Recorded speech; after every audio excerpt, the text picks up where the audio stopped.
Good evening, ladies and gentlemen. My name is John Kampfner. I'm Chief Executive of Index on Censorship, and it's a great pleasure to welcome all of you here tonight and people watching and tweeting as well to this event, Life After WikiLeaks, Who Won the Information War? First of all, just some quick thank yous. Thank you very much indeed to Columbia, to the J School, and particularly to Sheila Coronel for facilitating this session tonight in a pretty quick time as well. And it has been a great experience to start working with Columbia. A great thanks to the Open Society Institute for supporting this event tonight and for filming it too. The film, which will be available on the OSI website, on the Index website, and on the J School's YouTube feed from Friday. So do pass that on. If you are tweeting this event tonight, the hashtag is #AfterWiki. Just a few quick words about Index. We're based in London, but a global organization, one of the world's leading free expression organizations, with an award-winning quarterly journal with what I would say is some of the finest writing on all manner of free expression issues. Sometimes we cover countries, sometimes we cover specific areas. We've done recent issues obviously on cyberspace. We've done censorship on radio, censorship in music. We're doing an issue coming up on youth censorship as well. We cover censorship in all its manifestations wherever it occurs around the world. We take the writing into the public arena with public events such as this. In coming weeks, we are doing events in, among other places, in Prague, in Cairo, in Moscow, and at the University of Maryland. So that gives you a sense of our reach and our interests. We do campaigning around the world. We were prominent before it hit the headlines in working with partners for free expression in Tunisia, and we've been prominent specifically with the Belarus Free Theatre and with the Belarus opposition in that country too.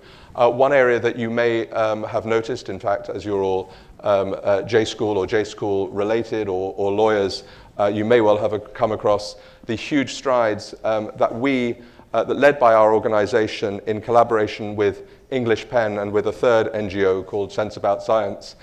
We led a libel reform campaign in the UK, which led to the publication of a draft defamation bill on the 15th of March, which, while flawed and while there is scope for still considerable improvement, will, when it goes through its final parliamentary stages, make huge inroads into removing libel tourism, which was one of the most embarrassing and humiliating and damaging aspects of British judicial and political life over the last 10 or 20 years. We've got a huge amount of work still to do on that. That is a particularly British problem, but with a very international reach, because people around the world, wherever they were, had their speech, their free speech chilled through judgments in English courts. So we deal with black and white cases of censorship, the terrible cases of journalists, activists, and others who are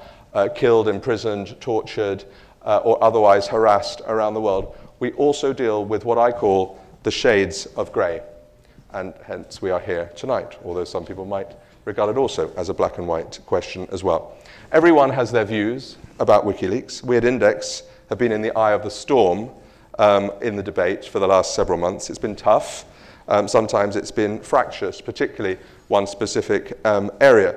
But on the principle, we as an organization remain strongly of the view that as long as operational decisions relating to areas that are fundamentally important, such as national security and anti-terrorism, are not imperiled, and as long as individuals are not imperiled by releases, then WikiLeaks and the mainstream media with which it worked, we, in our view, fulfilled a function of the public interest in publishing redacted documents. That was our position. It's a positive position, but it is also a nuanced position. But that is the area for debate tonight. We want to take the argument forward. We want to look at the rights and the wrongs. We want to look at other areas such as classification, confidentiality, the nature of journalism, which is a particularly American side of the discussion. And we want to bring a global perspective to the discussion tonight. So that's the debate we promise you tonight. I hope it will be fast, I hope it will be furious, and I hope it will be erudite as well, in keeping, I think, with the best traditions of the J School here. No subject will be out of bounds, but against free speech, I will be very tough on overlong questions and overlong answers or on repetitions. Free speech always has its limits. So without further ado, I would like to introduce our speakers in the order you see them tonight, which isn't necessarily the order in which they will make their introductory remarks. First, on my right here, on your left, Richard Cohen, well known to all of you for his impassioned and extremely well-argued columns for The Washington Post, having started as a reporter a few decades ago, probably not as many decades ago as... it was the last century. That applies to almost all of us, I'm sure, as well. Richard, you described WikiLeaks and Julian Assange as thoroughly contemptible, and obviously that opinion will be tested tonight. Emily Bell, known to many of us, to all of us Brits for many years, as a big cheese, as we call her at The Guardian, and in charge of all digital operations for The Guardian, has now, as you all know, taken over here with the Tau Professorship, and my spies at the J School tell me she has taken this place and the city by storm. I don't know who you've got, you need better information. PJ Crowley served in US government service for 30 years. And was a long-time serviceman and officer and servant of the US Air Force. That was Air Force, wasn't it? Yes. Yes, Air Force. And most recently, and worked very strongly in the Clinton administrations, and was chief government spokesman at the State Department until he made those now well-known remarks about WikiLeaks a few months ago. He has now taken over a professorship at Penn State University, and he is a very welcome, delighted that you have joined us as a late but very valued addition to our panel tonight. Mark Stevens is a very well-known figure in British legal circles, particularly media circles. The London newspaper, The Evening Standard, listed him in the list of top 10 lawyers you ought to know in London. So if anybody gets into trouble in London, you know where to find Mark. He has fought free expression cases around the world. He has helped governments to table free expression statutes, democratizing governments around the world. He is a trustee of Index on Censorship, and he is best known, I would imagine, to you as being the defense attorney for Julian Assange.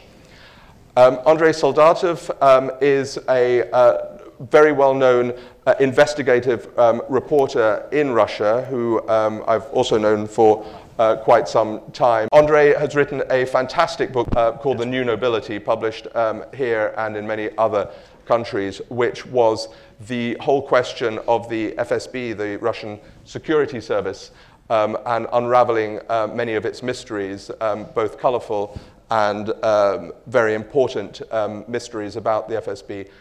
He has his own website called Agentura.ru, apologies, Andrei, which focuses on FSB and other intelligence issues. So here we have a whistleblower come investigative journalist with a different international perspective. So without further ado, we're going to have a few opening remarks for 3 or 4, 5 minutes from each speaker. Then we're going to have a panel discussion for 20 minutes or so, and then we will throw open questions. When you do come to ask questions, please wait for the microphone. And because this is on TV, even if you are known to speakers, please introduce yourself. So first of all, Mark Stevens, over to you. Thank you very much, John. Each one of us enters into a covenant with the government that in a democratic society, the government has a right to secrets so that they can better rule us in our interests. But of course, that is a covenant which needs to be policed. And it's policed by the third estate, it's policed by the media, and that's how we keep the government honest. And of course, the question then arises, how many secrets do the government need? And Richard Dearlove, who is better known as C, the head of MI6, says the government needs secrets, but not as many as you would imagine. And I would also add, perhaps also not for as long as you would imagine. And I think that that is the sort of starting point, because beyond that, when we get to the theory of a democratic society, it is about receiving all shades and colours of opinion so we can make up our minds about the issues of moment. And I think this has been a long and honourable tradition of newspapers where traditional print media have had drop boxes so that you can drop information anonymously if you're a whistleblower into any news organisation. And I think that the genius of Julian Assange was to notice that there was a gap in the market. And what that gap was that no longer were journalists receiving a couple of dog-eared photocopies. What they were then receiving was, in fact, electronic information which needed to be mashed, it needed to be interpreted, it needed to be interrogated, and that information needed to come anonymously. And of course, the email systems don't really allow that. So he developed a method of an anonymous, electronic anonymous Dropbox.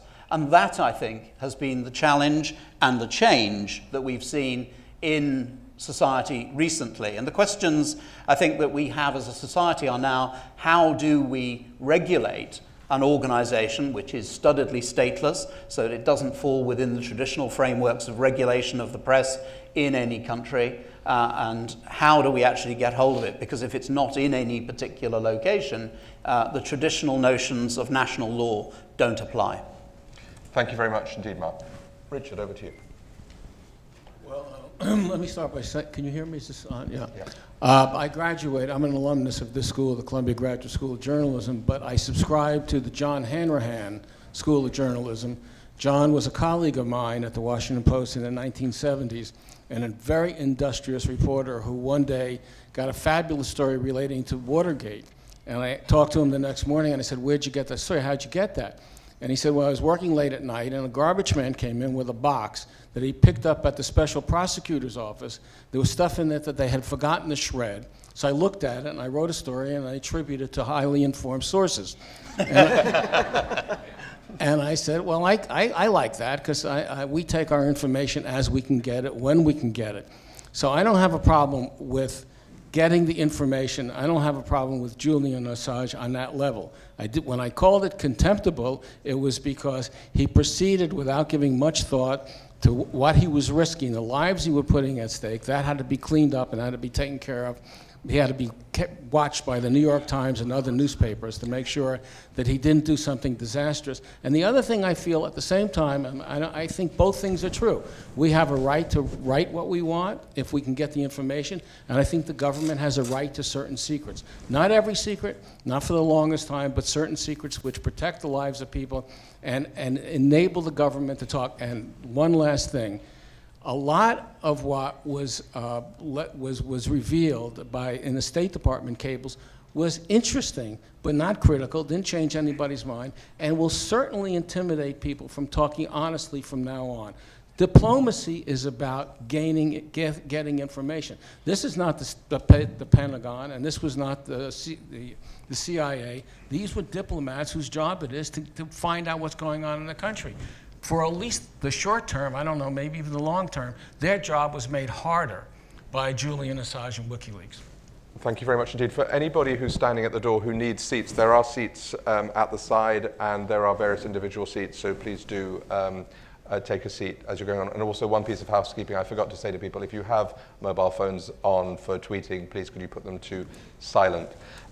Andrei, over to you. I think that despite huge optimism placed on the internet and social media and bloggers and the notion that the WikiLeaks are filling the gap, I think that might be among the winners of this information campaign the traditional print media. I think there are two main reasons for that. The first, that for many years we were told as journalists by our editors that our readers are not interested anymore in politics and above all in international politics.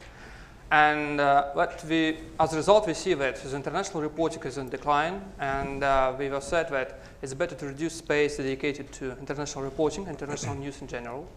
And we see now that WikiLeaks example proved that it's simply not true. That our readers in the United States, in Europe, in the Middle East, in Russia, they are very keen to read information about State Department, Afghanistan and Iraqi dossier and Guantanamo papers. So the problem is that we as journalists, we failed to deliver the information in a way the public are ready to accept. That might be partly a fault of journalists, maybe it's partly a fault of the public, which tends to look for easy answers to complicated questions, but it's not the problem of losing interest in international politics. And the second point why I think that traditional media might be, traditional print media might be among the winners, is that the WikiLeaks impact is clear, I think, for everybody, would be impossible without cooperation with so-called media partners. And for me, it's quite remarkable that among these media partners, we're the world's biggest print media, but not ProPublica, not Huffington Post and Global Post. Of course, I'm not in position to discuss why these media were not chosen by WikiLeaks, but in my point of view, from my perspective, in authoritarian states, the cooperation with traditional print media proved to be crucial for such websites as WikiLeaks and other websites which were modeled after WikiLeaks. Let me give you just one example. In June 2010, the FSB correspondence, the FSB documents were posted on a newly created website called lubyanskayapravda.com. It might be translated as Truth on Lubyanka, after FSB headquarters in Moscow. And these documents were very interesting. It might be the first time for 10 years, and of course it was the first time during the reign of Vladimir Putin when the FSB documents were posted and clearly and available for everybody. And these documents were very interesting because they shed new light on the operations of the FSB in the former Soviet Union, particularly in Ukraine and Turkmenistan, and they were quite new. They were dated 2006, 2007. It could be our Russian version of WikiLeaks, but it didn't. It didn't because this information and these FSB documents were not reported by Russian traditional print media. At the same time, the new media, the Russian new media that thought to be the last stand for democracy in Russia, decided not to publish this information firsthand. And I think it's very important lesson for all of us that only journalists and traditional print media, with all their expertise, are in position to take responsibility to publish this kind of information firsthand. And I think that without traditional print media, as the Russian example proved, the WikiLeaks would be just a very distant reality. Thank you very much indeed. Emily.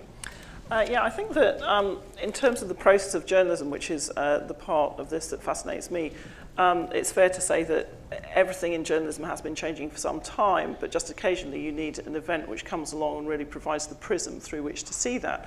And WikiLeaks, to some extent, was that event because it demonstrated how information is going to change hands. It has completely changed. The volume of that information has completely changed. The nature of privacy and disclosure of sources and the ease with which sources are found now as opposed to maybe sort of 30 or 40 years ago, it prompted me to wonder how long Deep Throat would have stayed Deep Throat in the much more technological and traceable society. It illustrated that. It did also illustrate that I think that the print media provides extremely strong signal in among a lot of noise. But it's also interesting to think that the traditional media by itself couldn't have actually done this story either. That you needed the technical knowledge and expertise of people who were much more literate in how to distribute and serve these kinds of files from a much wider network. It also illustrated the things that we have to worry about in journalism in the future, which again are things like the electronic protection of sources. It's also the case that many of us thought that we had a free internet and it was a public sphere which was going to be, if you like, the public commons for the future. And as we saw through the disabling of various services, that actually the internet is commercial internet, it's commercial space. And most of the companies who are dominating that commercial space are not journalistic. They may help us with journalism sometimes, they may host aspects of journalism, but they are not journalistic, and their first duty is not to either disclose or protect the freedom of expression or information. And I think that that leaves us with a really interesting set of problems to try and pick over. And I'd also say that the title is Who Won the Information War? It's a bit like the War on Terror. A, I wasn't quite sure that we had a war in the first place, and B, it's not at all clear that it's over or that it's won. I think that this is just the beginning of a whole new negotiation which works on a legal, a journalistic and a technological basis, which I think that we will really sort of be, as I say, picking over for years to come. And if you want proof of that, my colleague Michael Shudson's in the audience tonight. We're running a seminar on WikiLeaks as a course here in the fall for our students, because we think it really, you can break off so many parts of it and use it to illustrate how journalism is changing and will change. Well, I hope our discussion tonight will contribute to that coursework. PJ. As a Bostonian visiting New York, it's wonderful to have Red Sox here on stage. And Mark, I'd be careful as you head for the airport. You know, somebody's bound to be a Yankee fan and object. PJ. Look, I will just briefly say we've touched on a lot of issues here, and perhaps some of what needs to be said is what this is not about. I don't think that this is about an information war. You know, when standing at the State Department podium for 2 years, frequently I would be, criticizing and cautioning other countries that had intimidated journalists, had jailed journalists, or in some cases had killed journalists. Andrei knows better than anybody else, you know, the difficult and dangerous work of journalists in Russia. And I don't think this is about secrecy as, could the government have too many secrets? Sure, they have too many secrets. Yeah, but frequently what's classified is less about the information contained in a document, but the sources and sensitivities of those sources in those documents. And in one of my conversations as the State Department negotiator with occasionally The Guardian, but primarily the New York Times, where the Times very responsibly would say, we're going to report on a particular issue, we're going to put on the website certain documents of yours. If you have any concerns, let us know. And one document that we did highlight for the New York Times involved a cable reporting on developments in Russia, and among the sources of those, that perspective were in fact journalists in Russia who chose to sit down with our diplomats and provide their perspective on what was happening within the Russian government. And that gets to my primary point, which is in pushing out 251,000 documents without regard, without regard to the risks inherent in that. Mr. Assange and WikiLeaks were in fact putting in danger the very activists, journalists, civil society activists, human rights lawyers that he thought that they were empowering. While at the State Department, we did in fact try to reach out to many of these sources and say, look, this information is going to come out. You are in some risk. And in a small number of cases, in fact, we helped facilitate the movement of people from an autocratic country to a country where they might be safer. And so, real damage has been done here. Now, we've undergone leaks before. There's an issue here of transparency. I would argue that the United States is among the most transparent countries in the world. We can't keep a secret to save our lives. But in saying that, there have to be secrets. The government has proprietary information, just like a Coca-Cola that has a secret formula, just like a Google that has a secret algorithm. If you remove the veil of secrecy and confidentiality that are inherent in our work, we will not have that same competitive advantage that works to the benefit of our people and other countries. Last quick point is, this is not about whistleblowing. Whistleblowing is about one person, one issue, with the technical knowledge to say what is happening here is wrong and exposing it in order to correct that wrong. In pushing out 251,000 documents, what Julian Assange or perhaps others are saying is that the United States foreign policy is wrong in every country in the world, because the 251,000 documents, in fact, touch on every relationship the United States has with another country around the world. I just don't think that factually there's a basis for calling this whistleblowing. One question that I'll come to you first that confuses me, and it's quite a simple one. If the State Department and the US government was so mindful of the safety and the confidentiality of its many sources talking to its diplomats around the world, why were their remarks circulated to 3 million people? Well, the documents, after 9/11, remember we're not that far from ground zero here. The critique after 9/11 is that information was siloed in different agencies or different pockets of the government and not available for cross-reference and connecting the dots, to use that expression.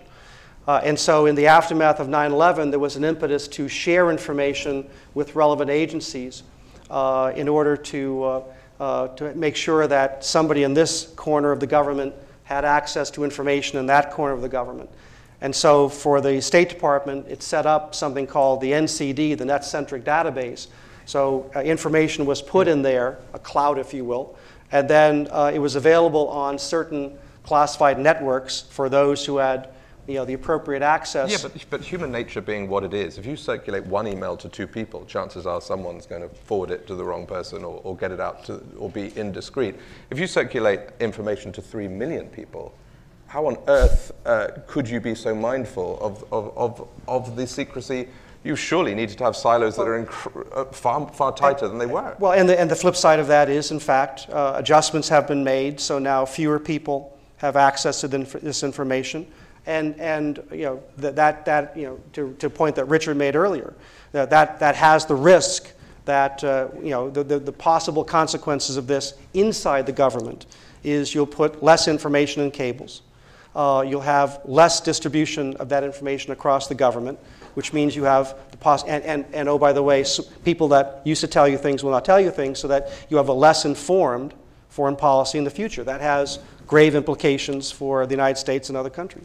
You wanted to come in? Well, yeah, I was just wanted to point out the vast difference between people in the government, many people in the government, having a piece of information or knowing something and it appearing in a newspaper.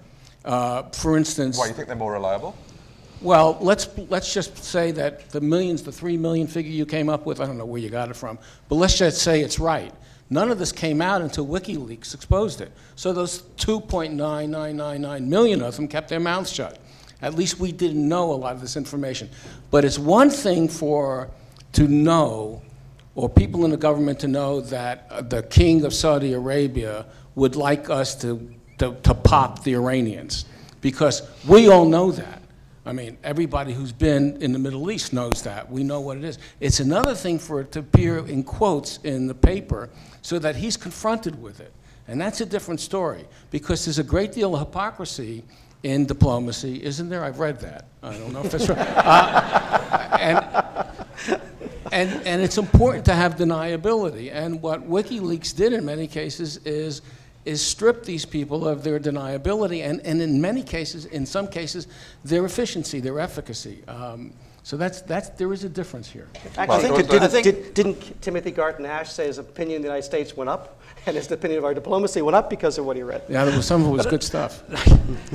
I think some of this is concerning, because the reality is that every other security service in the rest of the world, the UK, France, all of the NATO allies, have a rule which is that you cannot electronically copy to more than 1,000 of your colleagues any particular cable. And of course, the guy from the MI6 who I was talking to about this said, look, this is a problem that the Americans made for themselves.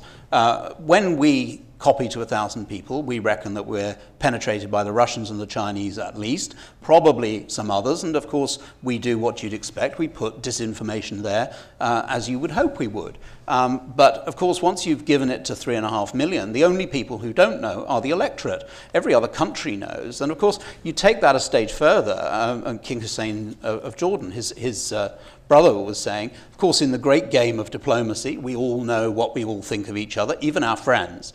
And as a result of that, we're very realistic. And actually, I think diplomats say, exactly as you did, that we haven't actually learnt anything terribly new amongst the diplomatic community. I think the great public out there have learnt things that they didn't know before. I think that, the things about Guantanamo, the spying on the UN, the things that you were talking about in relation to the King of Saudi Arabia, all of that is important. But the suggestion that the world is going to fall in, or would fall in, which was made at the time of the release, has just palpably been false. I mean, yes, the US ambassador to Libya has had to be recalled because Colonel Gaddafi didn't like what was said about him, but in the general scheme of things, currently, do we think that the recalling of an ambassador from Tripoli at the moment is a big issue? I think not. And so I think we do need to think about this more carefully. Much of that information was quite clearly overclassified in my mind. Well, that's an awfully cavalier attitude. I mean, it depends on whose world is crashing in. I mean, without commenting on any particular cable, although read the Dagestan wedding cable, it's the best one. We're very proud of the foreign policy that these cables depict. We're very proud of the diplomats. I think it shows you got it right, pretty much. But so he's done a service for American No, diplomacy. but it depends on whose world comes crashing in. If you're one of the sources of cables on Libya, and I haven't checked recently since I left the State Department, but at one point that one of those sources was in jail, his world has come crashing in. And Mr. Assange wants to say, well, nobody's been killed. I don't think that's the right standard. If we've taken somebody, if we've been forced to move somebody, who's proud to be a citizen of country X to country Y, where he or she may not even speak the same language, because there's now a risk, their world has in fact come crashing in, and for what purpose? I want to bring Andrei in a second, but I just want to drill down on that point. The government, or your former employers, do they have an estimate of how many people's lives have been endangered or killed or injured or imprisoned as a result of the WikiLeaks revelations? Well, those are large different silos. Yeah. Let's say you will have done the category. They will have done the category work. There are hundreds of people that we are tracking around the world. At the time I left the State Department a month ago, hundreds of people whose lives have been put in peril. Hundreds of people? Hundreds. Mark, do you recognize those figures? Do you have any thoughts on that? Well, I think that there's a number of things. The focus here has been on WikiLeaks. I don't think they have behaved any differently to any of the traditional media in this. Julian Assange wrote to the United States before the release of the cables and said if there was anything that he wanted redacted, he would redact it. And indeed, the State Department at one point sent somebody to him to redact, which was redacted. There has been careful and close discussions between the New York Times and the State Department, and I applaud that. And there is also... Do you recognize the figure? Hang on a second. I just want to ask straightforwardly, do you recognize I'll answer the figure? question, but let me finish the point I wanted to make, which is The Guardian also undertook similar arrangements, and the touchstone that they used was the Defence Advisory Scheme that we have in the United Kingdom, and there was no breach of the Defence Advisory Notice Scheme, which is a scheme which doesn't allow for death, injury, ongoing operations. So in straight answer to your question, I am unaware and you know, there's no reason why I might be, but I am unaware that people have been harmed as a result of this. If they have, then that is something that I would absolutely deplore, and I think that people should go out of their way to try and prevent that. But that is not really where we're coming to. That the issue here is about people have done their best on those redactions. Well, that's a law of probability. That's a hope rather than anything else. Can I just clarify? It's an informed hope. Is it your contention, therefore, that as far as the information you and others close to WikiLeaks and defending WikiLeaks thus far have come to, is that nobody has come to harm as a result of the revelations thus far, as far as you know? As the first I am hearing is PJ saying that there were hundreds of people. I think it's also worth saying that I think that there's a place here for academic study, which is that you know, we're talking about these in anecdotal terms. It's much more possible now to actually trace publication, contagion, effect, impact in real time than it ever has been before. And actually, all of these things over time will be provable one way or another. There will obviously be grey areas. But you know, one of the facts is that there are still stories being published every day in different languages where most of the world is not aware that they have been published. There may be great import attached to certain cases. The case in Tunisia, I mean, one hears the information minister of Tunisia saying, you know, WikiLeaks was something that pushed a tense situation over the edge, and this was, you know, a wholly good thing. Now, you know, as I say, these at the moment have the status of anecdote, but actually we can and should be examining this and seeing how this story unfolds over years, because it will be years.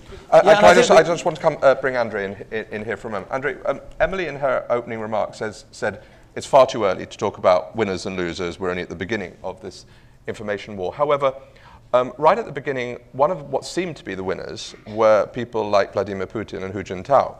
They were relishing, they were crowing at the Americans' discomfort, and particularly what was perceived by many to be a voluble, or in some respects a hysterical response from the US administration to the first revelations, with the point being, here are you guys proselytizing about how great the internet is as a democratizing force, and as soon as something happens that you don't like, you shut it down. That's open season now for authoritarians around the world to cite the American example and to clamp down. Is that the sense you get in Moscow, that actually it's played into the Kremlin's hands? It might be, but I think I should return to the point about who might be harmed by these cables, because sometimes the difference is how the same information might be presented. For example, it's not prohibited in Moscow to have a contact with American ambassador or with some staff in American embassy, and everybody, including Russian secret services, they are clearly aware that there are some meetings and global things like celebrations in American embassy or British embassy. The problem is that if you see, for example, the name of a particular journalist in the cable published with the same words about confidential, the same information might be presented as, maybe we have to limit this journalist in his contacts with some people in government. And that would be the problem. Okay, this particular journalist would be not prosecuted for disclosing some state secret because he has no access to state secret. But it might pose some problem for getting information from Russian officials. And that might be the case with the cables. There's one thing to restrict their access. Are you aware of any Russian journalists or activists or others who have come to harm as a result of the revelations so far? I know that there are some discussions, yeah. But that's conjecture. You don't have any evidence, or do you? I just don't. I can't name the names. Emily, I just wanted to ask you this point about the American response and where that leaves the debate. You were in DC earlier yesterday about, as I was on Monday for World Press Freedom Day, brought by the State Department and UNESCO, and it was a very good set of sessions that I was party to. But WikiLeaks seemed to be the elephant in the room. Nobody particularly wanted to talk about it. And there seemed to be this strange mismatch between the discussion about the internet in North Africa and the Maghreb as the great democratizing tool, and yet at the same time the debate has now come to controlling the internet. I thought, this really goes back to my opening remarks about that there are much bigger issues here at stake about the control of the internet, about things like net neutrality, which actually are dull and long-running and seem policy-heavy, but are absolutely kind of the beating heart of whether or not we will have, you know, a free press in the 21st century in the same way that we understood it beforehand. And you're right that, I mean, actually being here, it was very interesting having come from the UK and being here for the first 3 or 4 months when the story broke, because there was a sense, I felt a very heavy sense in which it sort of electrified debate around what the role of the press was in the US, particularly coming out of a decade when, under the banner of national security, most newsrooms felt somehow cowed or pressured into possibly being more sort of censorious than they would have been before. And this is something that one hears from American journalists. And it's certainly something one hears from the consumers of American journalism, which was that there was a real sort of, the job of the press is to hold power to account. And it's not always clean. It's often messy. Sometimes there are unfortunate consequences. But that's the operation of democracy. And I think WikiLeaks did actually come up in a panel at World Press Freedom Day, but you can't, you know, America and indeed, you know, every democracy has to think, how do we frame our policies around the web, interconnectivity, access to information in relation to being a free and open society? Because I think that bit is actually sort of in danger at the moment. I mean, I think this is really interesting because one of the methods was not legal that people resorted to when the tranche of cable started to be released. It was actually down to economic censorship, preventing WikiLeaks having money from MasterCard and Visa and PayPal, and that was hugely effective. And also having a denial of service attacks, which again were very effective. And I think that those two things, which are, you know, if they were operated in a totalitarian regime, would be decried, but actually are the methods of censorship which were perhaps the most effective. And I think that there's a policy thing around that. Is that appropriate? There's a lot of things being thrown around here.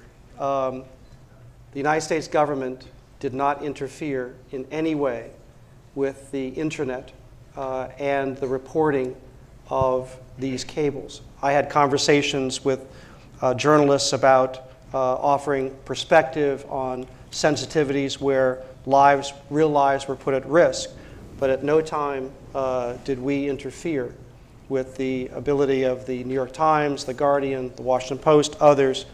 The moment that these 251,000 documents got to these news outlets, we knew that there was going to be reporting. And from that point, we were doing our due diligence to alert governments, alert citizens about what was coming. But I mean, no one supports the role of journalists in civil society more than the United States. This is fundamentally not about internet freedom. It's fundamentally not about freedom of the press. It's about the magnitude. It is about how technology makes it easier, going back to the example of leakers in the past, where they might have a folder under their arm, a handful of documents, might be passed to another government, might be passed to a journalist, but it was very specific, one issue, one relationship. We have to understand the implications where 251,000 documents touching on virtually every relationship that this country has with every other country around the world with which we have diplomatic relations has somehow been influenced by what's happened here. It is the scope and the breadth of this that we just have to understand. I agree with everyone who said we need better security, but the idea that we can push out this volume of classified information and believe that there's been no impact or no harm is foolhardy in my view. Do you believe the U.S. Oh, and one more. Yeah. The United States government did not tell MasterCard what to do. MasterCard made its own decision. You know, if you're aware of a conversation between a United States government representative and these private firms that made their own business decisions, I'm happy to learn about that. But part of the alarming thing is that you know, I wasn't saying that the United States government had censored the internet, quite the opposite, that actually it sort of runs on a commercial timetable, and these were business decisions which could quite legitimately be taken by any commercial operator. But it highlighted how, when you have critical issues of information and information flow, that there isn't a public space that has First Amendment protection. That's something that we learned, that we should have known, but we learned, and it was demonstrated through WikiLeaks. But this isn't new. I go back to the Pentagon Papers case and the reporting of Watergate in Washington by the Washington Post and New York Times. Washington Post stock was halved after it started doing Watergate because challenges were brought to the company's television properties. And you've had time and time and time again, we've been squeezed by commercial enterprises, banks, savings and loans companies, you name it. You have to stand up to this. I mean, the free enterprise system means some people are going to play rough. Nobody ever accused businessmen of being nice guys. And this is the way the system works. And I don't think it has anything necessarily to do with the internet. It's just the way the system goes. Mark, I just want to pick you up on, because I want to ask PJ a couple of very specific points, but on his point that the US government did not request or require MasterCard or the others to pull the plug on WikiLeaks, do you believe they did? I have, as PJ knows, I don't have any proof positive. I wasn't present when there was a meeting, but it all happened simultaneously, and it was something of a surprise that it all happened and at the same coincidental time. So, you know, it's seriously a possibility. And whether it happened voluntarily by the companies, or whether it was somebody in the government ringing up the chairman or the chief executive of these companies and saying, we would prefer it if, doesn't really much matter, because the impact is censorious.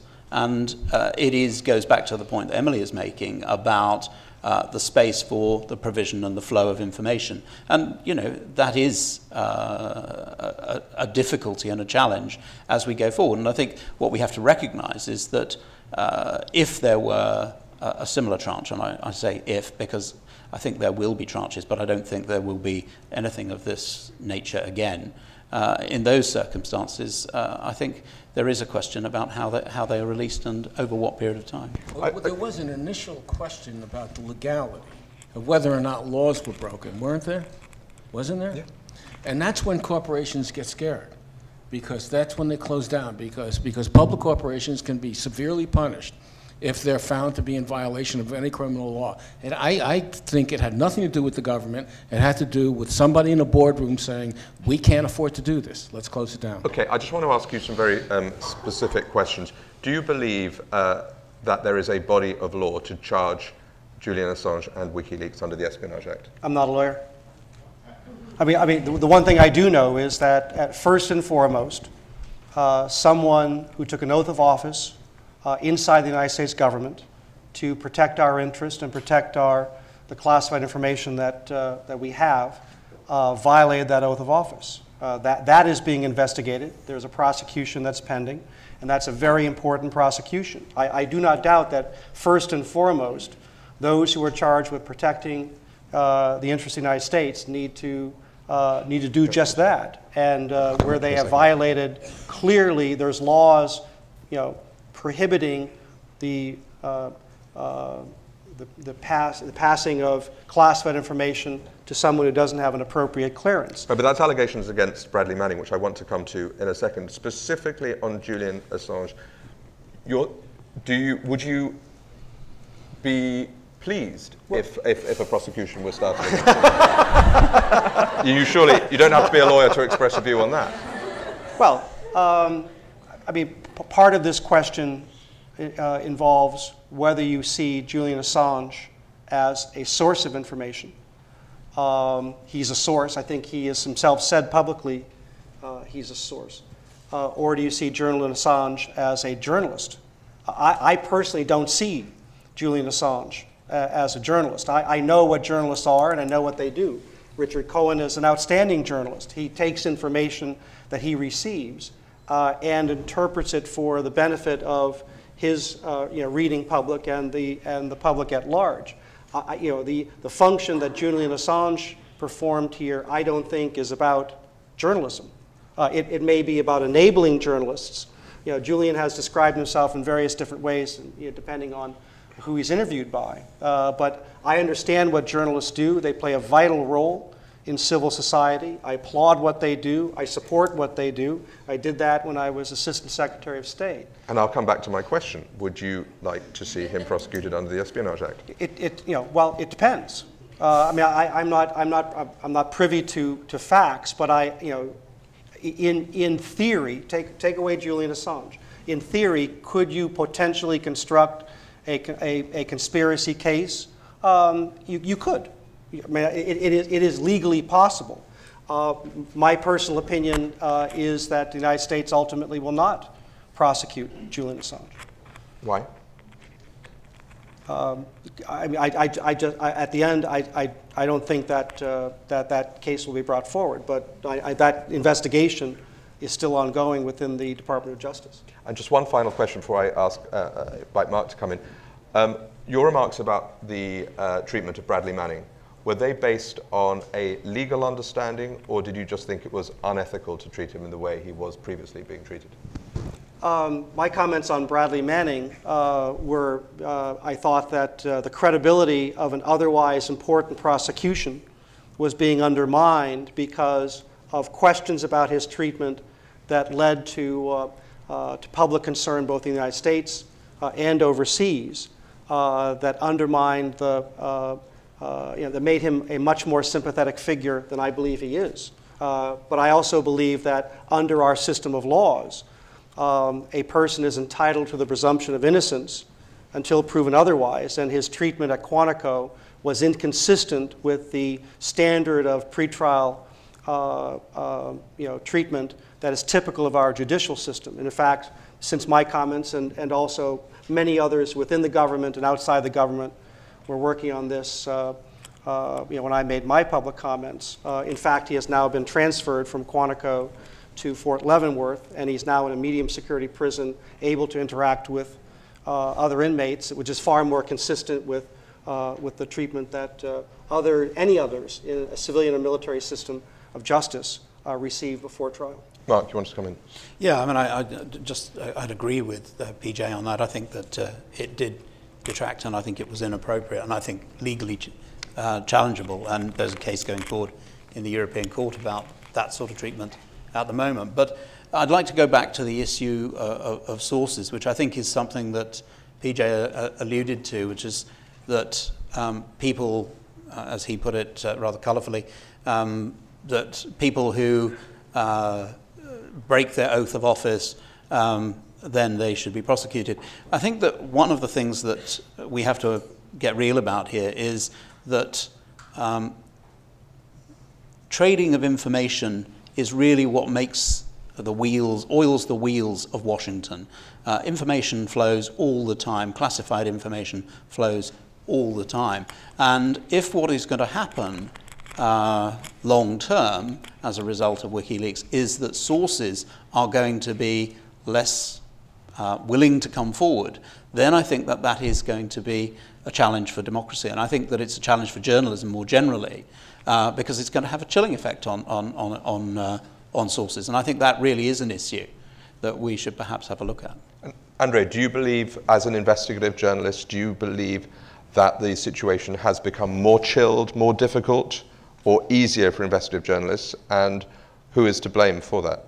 I think the situation became more difficult because well, as I tried to describe you, without print media, whistleblowers, they just decided not to go to new media, not to create new websites and authoritarian states.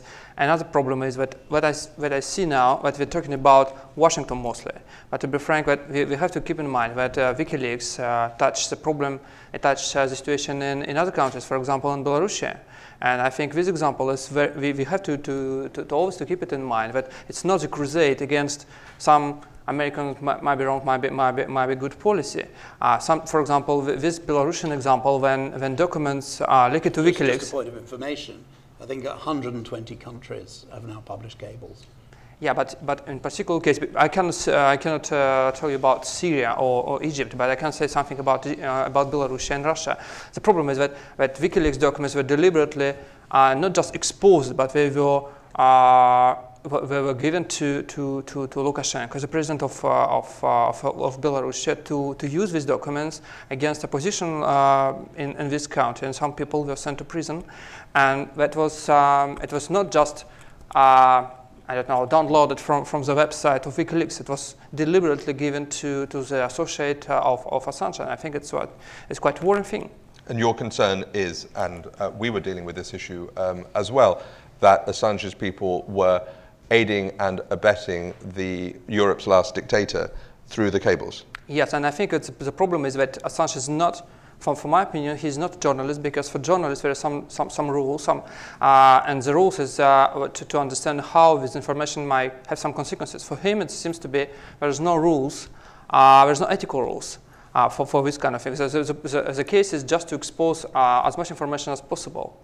I mean, I don't know sufficiently about the Belarusian experience, but I do know that he takes the ethical side of it seriously, and he worked very carefully with the traditional media partners, and has worked carefully with the traditional media partners to redact, to have as little impact as possible. Now, you know, the allegation is that unredacted documents were given to the Belarusian government. I know what the allegation is. I just don't know the answer to it. Right.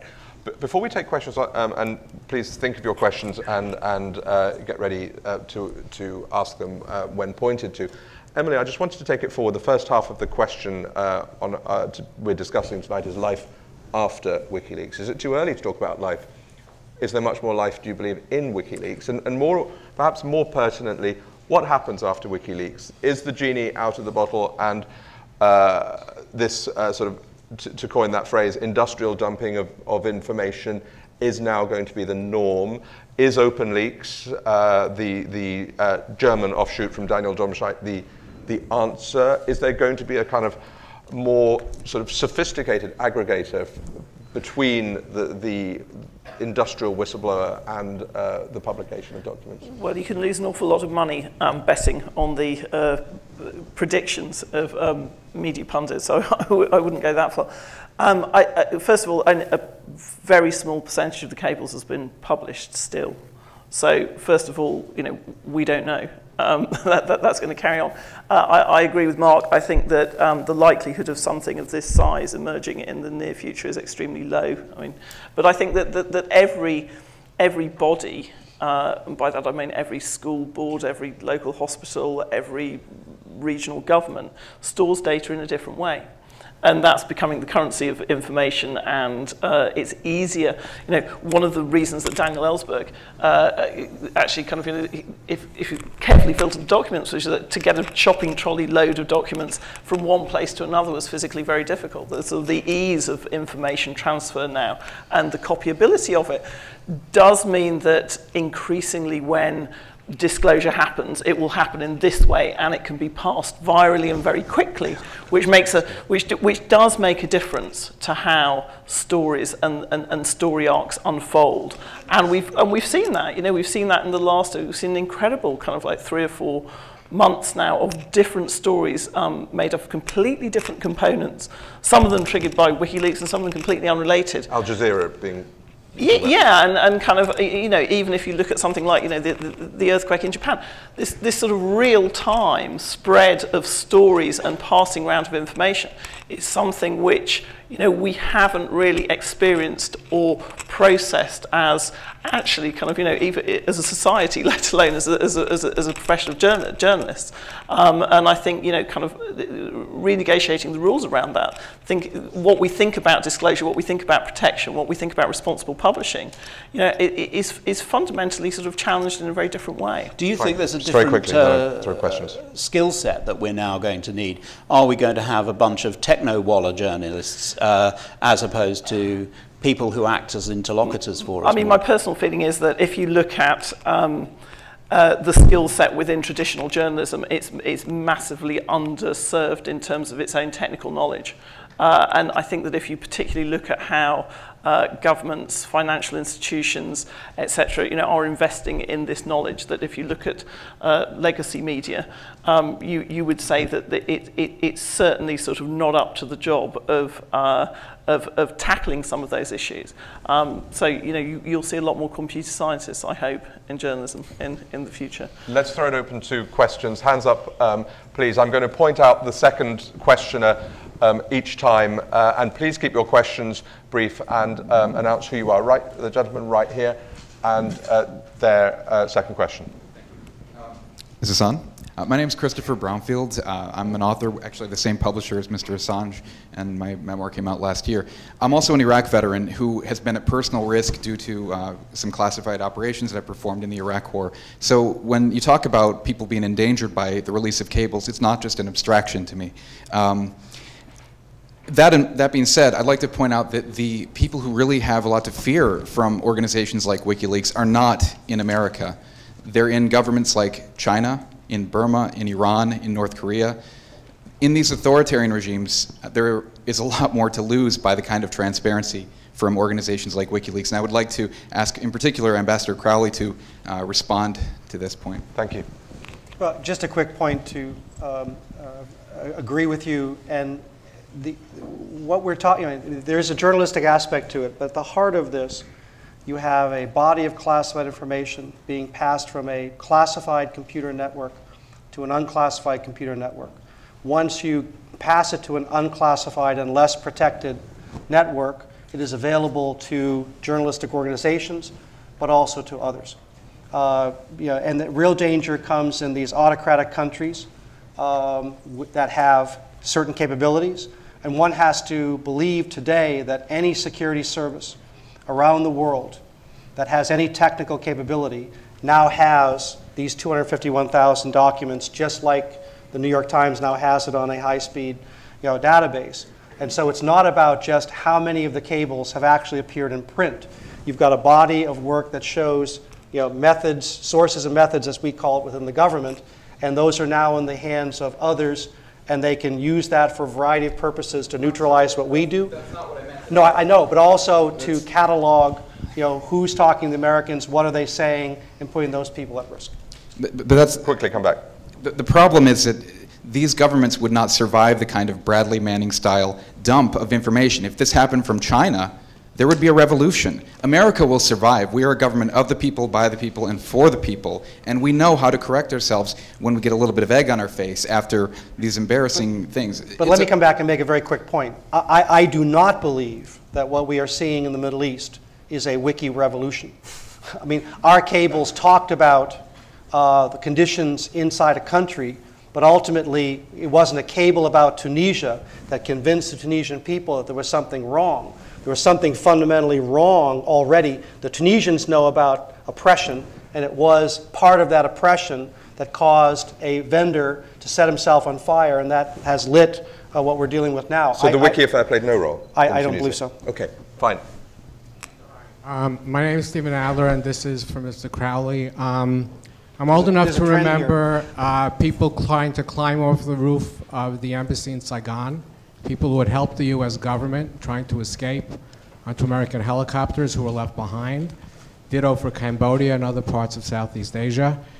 And I know that in Iraq there are people who are helping us as translators, drivers, etc., whose families are threatened, who themselves are threatened, and we're not trying to bring them over. In fact, we're refusing, in many cases, to bring them over here. So U.S. government is very concerned about people's names being leaked through these cables, yet the people who are actually helping us on the ground today are getting nothing from us. What do you have to say about that? Well, we have moved some people from Iraq to the United States. You're right, there are still people who helped us who are in danger from one faction or another. But I would argue that you now have a democratic government in Iraq, and it is their responsibility to protect all of their citizens. I'm not discounting what you just said. There are people who have helped the United States who are in profound risk today in Iraq and in other places as well. All true. And certainly, in some cases, the revelation of names of people who have helped the United States in various ways around the world, their presence in these cables is not helpful to them either. Right. In the spirit of fairness, I want to make sure that other people on the panel have questions addressed to them. Yep. Hi, my name is Alexa O'Brien. I write for WikiLeaks Central, and my question is actually. Is the microphone on? Yeah. My question is for you, Mr. Kempfner. I was curious. The leverage seems to be placed on WikiLeaks for changing the, sort of being the disruptive force in the information landscape. I'm wondering why someone from the US military isn't on the panel. Like, for example, Army Lieutenant General William B. Caldwell, who authored a paper called Learning to Leverage New Media, the Israeli Defense Forces in Recent Conflicts, where he talks about the information and media are now a war-fighting function, a euphemism for weapon, in a theater of war.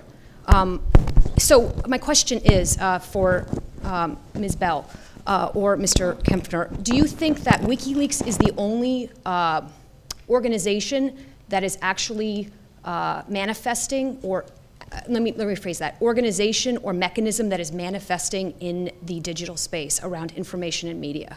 No, not at all, not at all. I mean, you know, my point was really that, you know, WikiLeaks has given us has given us an understandable framework in which to talk about a lot of these points, but clearly not. And as I said before, that actually, you know, a real leaving WikiLeaks completely aside, the challenge for journalism now to hold power to account when, as you say, this digital space is now changing and shifting all the time. It's completely sort of possessed by a different set of skills to the ones we've seen before. And I hear what Richard said, which is, you know, there's nothing new in this. I mean, there kind of is something new because actually, you know, the press has tended to be owned by the papers who printed on them, and you know you tended to have discrete information outlets, whether it was broadcast networks or newspapers or whatever, and they tended to be one way. You know, this has completely changed in the last 2, 3, 4, 5 years. Totally changed, and it affects every part of life, but particularly around, as you say, military, government, finance. That, you know, the powerful organisations which journalism, responsible journalism, has traditionally been there to push and to test. They can now operate in an arena which journalism is struggling, particularly with lower resources, to actually kind of understand and to penetrate in the same way that it would have done maybe kind of 10, 20 years ago. And just regards your question about the composition of the panel, it's a moot point. One could always have had others. I hope the audience is appreciating a wide array of opinions on these complicated issues, but of course there can always be others. Crikey, we have a lot of questions to get through. Peter Molnar, Center for Media and Communication Studies, Central European University. My question is whether you would support a public interest defense at court for people like Daniel Ellsberg, and I suggest we have him in mind to make a stronger case to access to information, setting aside for a minute whether private mining would fall under such defense. And just for information, the Council of Europe's Treaty on Access to Information provide that if there is overriding public interest for access to information, that should be a defense. There's no public interest override in this country, is there, for this kind of blanket confidentiality orders on diplomatic cables? Do you think there should be? I mean, there are laws governing the protection of information, and there's a trial coming up where Bradley Manning will have the opportunity to present his defense, and the government will present a case that he has violated U.S. law. Lady here. I'm a journalist. Yep. I'm a journalist from China, and I'm really curious about the role that WikiLeaks has assumed for itself, which is gigantic, I would say, huge role to move the whole world toward more transparency, especially in governance of the government. There's one question I want to know about WikiLeaks. Mr. Stevens might answer my question.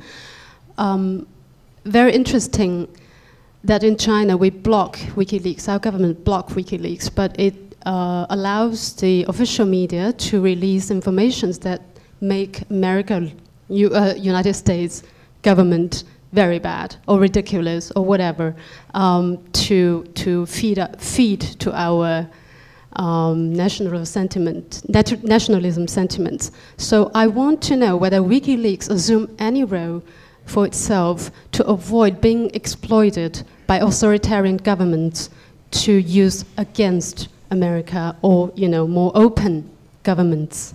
Thank you very much. Right. Okay, I mean, just so you're clear, I am not WikiLeaks. I'm a lawyer independent of WikiLeaks.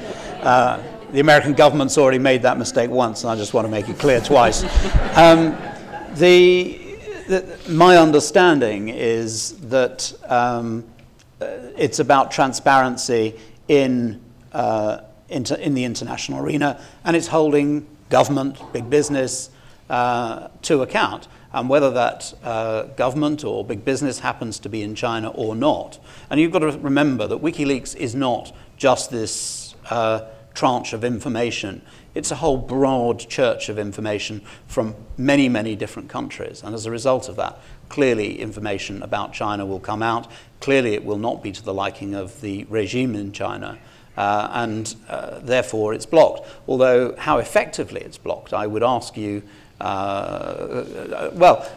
I was in China last year, I found that people were getting around the blocking quite easily. So, you know, and they were pretty sophisticated at getting around the Chinese blocking system. So, you know. Just very briefly, would you contend, it's pretty much a yes or no answer, would you contend that WikiLeaks is politically neutral? It's certainly not a yes or no answer. I think it attempts to be. Right, it's an interesting food for thought. Now we have a huge number of questions and we have to wrap in sort of 20 minutes. So what I'm going to do is take 3 questions at a time and ask panelists to answer 3 questions at a time. There's a guy there who's already got the microphone.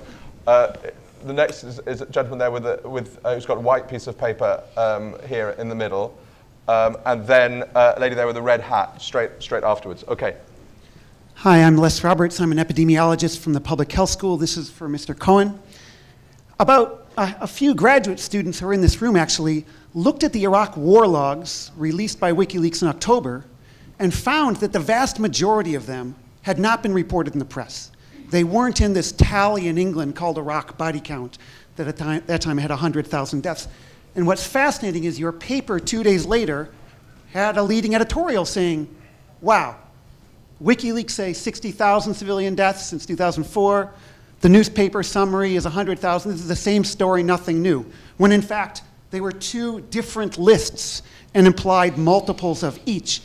I'd like you to maybe explain how do you think that sort of really bad digestion of big tranches of data happens? Is it preconceived notions? Is it what was mentioned earlier that reporters don't do that sort of thing? Thank you. Gentleman there, yeah. Bobby Walsh, I'm from Newsday in Zimbabwe. We publish 3 newspapers. I just wanted to reaffirm that for the political opposition in my country, WikiLeaks had a huge negative impact because what happened is there were some cables that came out saying that the opposition leader had said some things, and now the opposition leader is facing treason charges.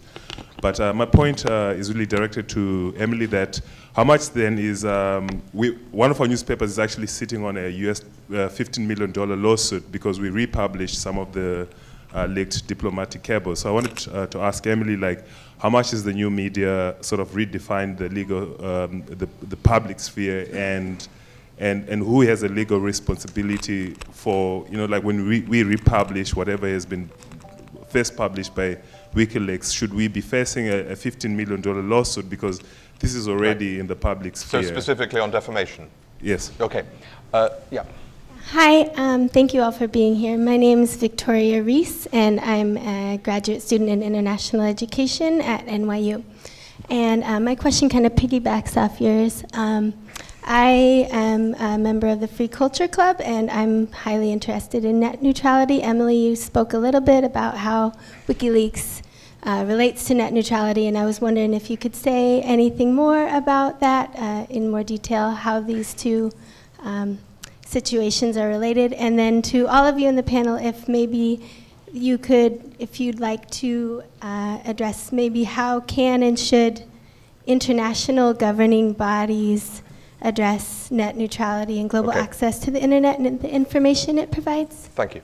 Right, let's start with Richard, the question about the Post's digestive problems.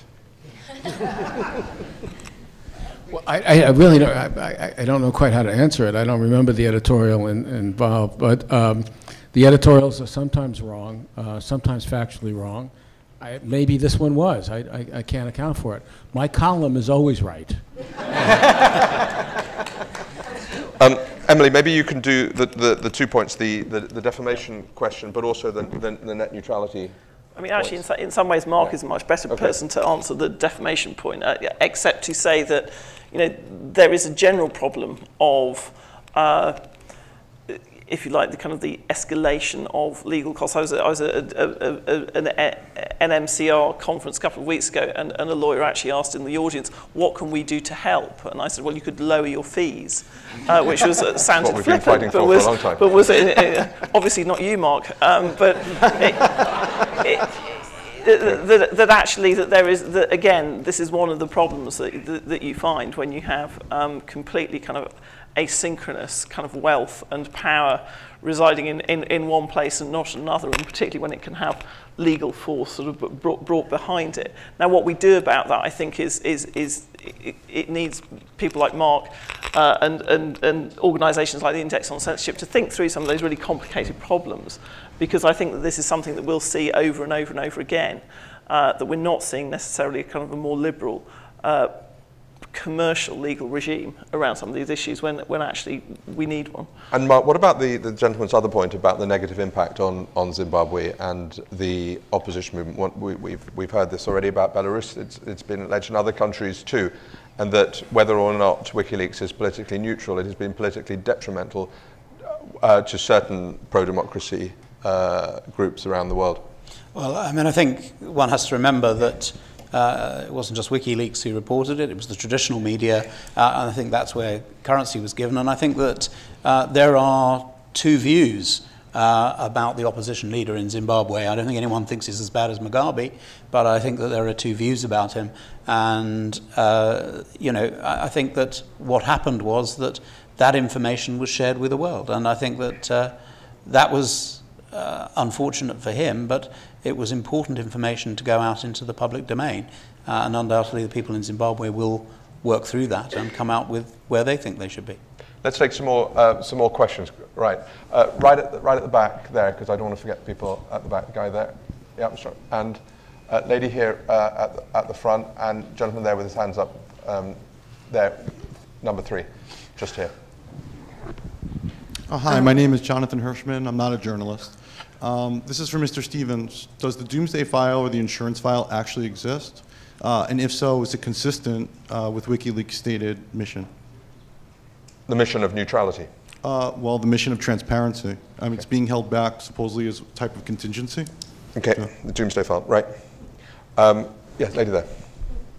Hi, I'm Kavita Menon, and I'm with the Committee to Protect Journalists. And so first I want to say we're obviously very concerned about these reports that some journalists have been affected by the disclosures, and if there are cases, even if you want to talk to us on a confidential basis, it would be very helpful to know more, and we may be able to help some of the journalists who have been targeted.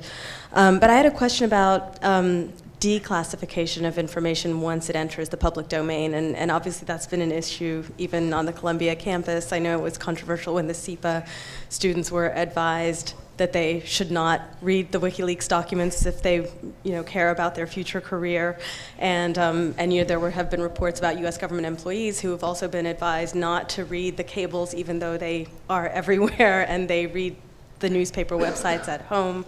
So I'm just curious what how this affects declassification of information. Thank you. Yes, hello, I'm Michael Ignatiu. I'm a correspondent for Mega TV in Greece and Cyprus at the State Department. Hello, PJ. By the way, he was the best spokesman at the State Department. I'm sure he's pleased to hear that.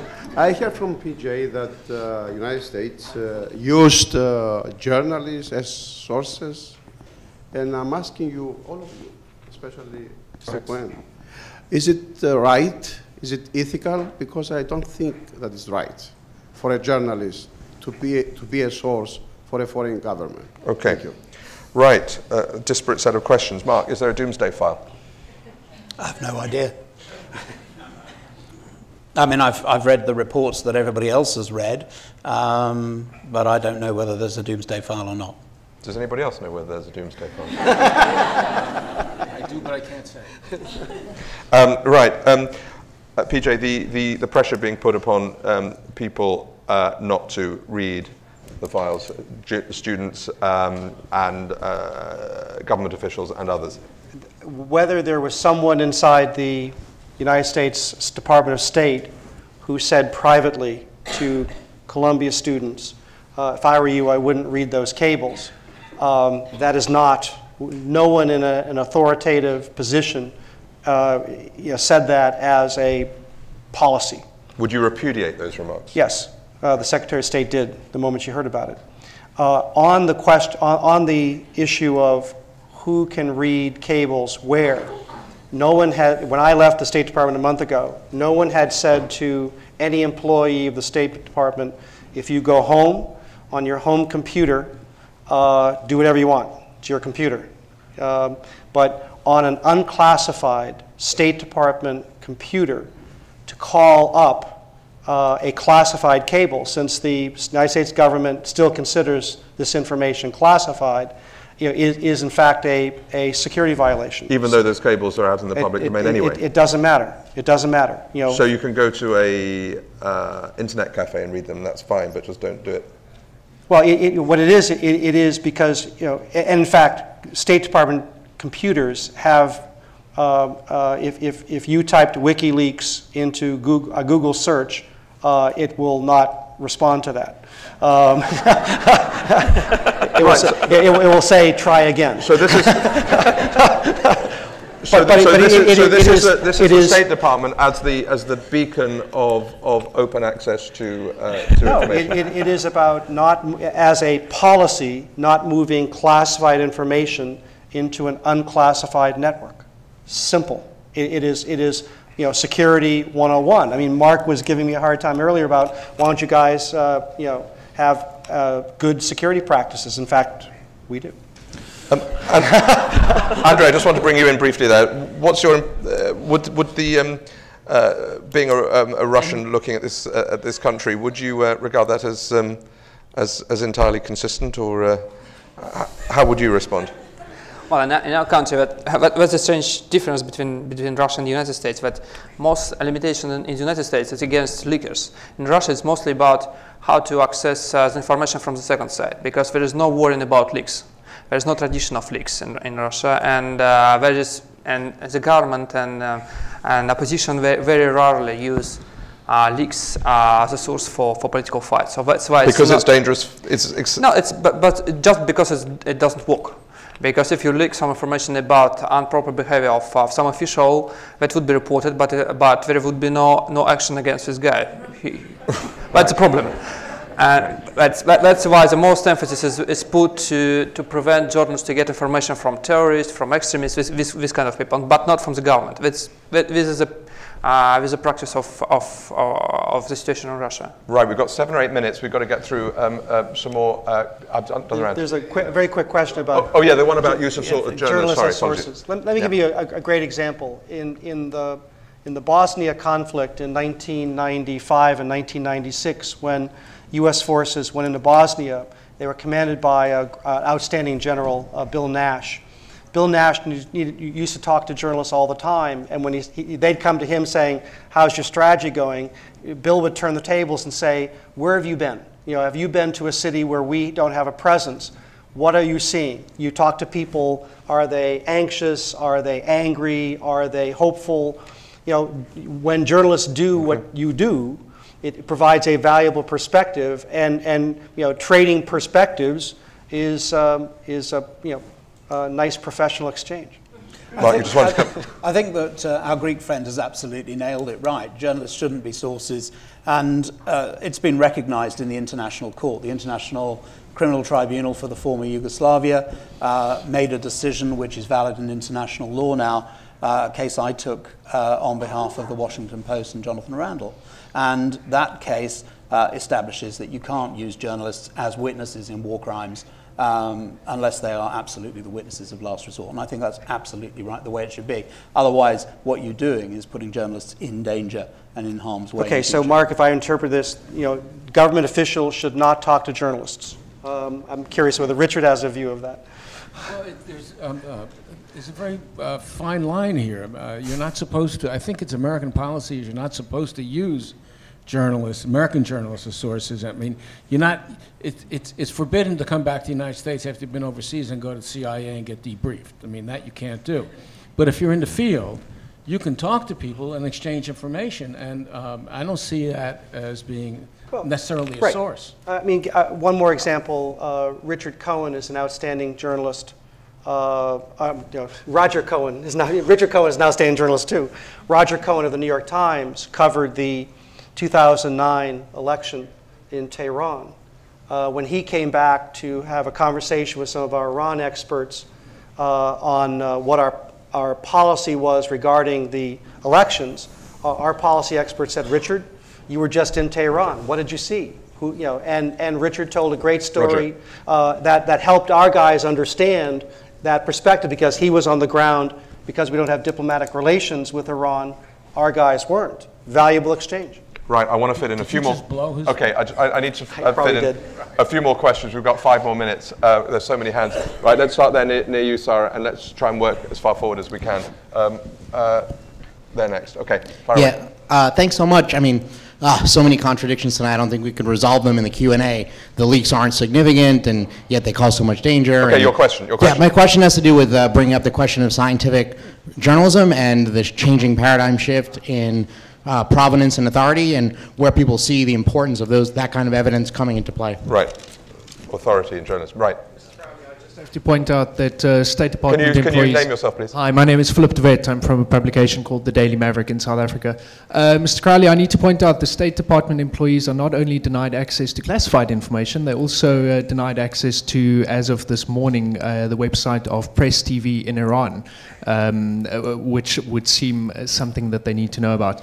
But my question is actually for Mr. Stevens. Mr. Stevens, should Julian Assange be shown to have been negligent, and through his negligence have caused harm to people, individuals, as we have heard here tonight, should he carry a penalty for that? And if so, what would be an appropriate penalty?